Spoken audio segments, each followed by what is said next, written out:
என் அன்பு தமிழ் சொந்தங்களே, அறத்தை மையப்படுத்தாத ஒரு அரசியல்வாதியை இனி ஒருபோதும் ஏற்றுக்கொள்ளாதீர்கள். அறம்தான் முதன்மையானது, தன்னொழுக்கம் தான் முதன்மையானது என்பதை நீங்கள் மனதில் வைத்துக் கொண்டு அதற்கு ஏற்ற மனிதர்களை தெரிவு செய்வதற்கு இனி தயாராகுங்கள். அறமற்றவர்களை ஒருபோதும் ஏற்றுக்கொள்ளாதீர்கள். கடந்த எத்தனையோ ஆண்டுகளாக எத்தனையோ கோட்பாடுகள், எத்தனையோ கொள்கைகள் எல்லாம் இங்கு முன்னிறுத்தப்பட்டிருக்கின்றன.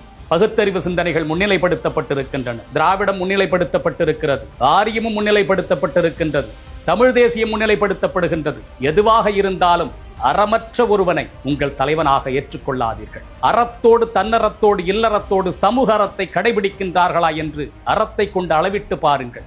அந்த அளவீட்டு முறையில் அவர்கள் குறைவாக இருந்தால் அவர்களை இந்த சமூகத்தின் கசடாக எண்ணி தூக்கி எறியுங்கள். தனிமனித ஒழுக்கமும் அறமும் இல்லாதவன் தலைவன் என்று கொண்டாடுவதற்கு தகுதியற்றவன் என்று நாம் கூறுகின்றோம். இனி நீங்கள் தேர்ந்தெடுக்கக்கூடிய ஒவ்வொரு தலைமையையும் அறத்தின் வழி நின்று தெரிவு செய்யுங்கள். இனி நீங்கள் தேர்ந்தெடுக்கின்ற உங்களது வழிகாட்டிகள் அத்துணை பேரையும் அறத்தை கொண்டு அளவிட்டு பார்த்து அவர்களை ஏற்றுக்கொள்ளுங்கள். அறம் இனி அத்தனை இடத்திலும் முதன்மைப்படுத்தப்பட வேண்டும். அது நமது தனிமனித செயல்பாடுகளாயினும், கல்வியாயினும், மருத்துவமாயினும், தொழிலாயினும், அரசியலாயினும் அத்தனையிலும் அறம் கடைபிடிக்கப்பட வேண்டும். அறத்தை முதன்மைப்படுத்துவோம். அறம்தான் இந்த சமூகத்தை காத்து நிற்கும்.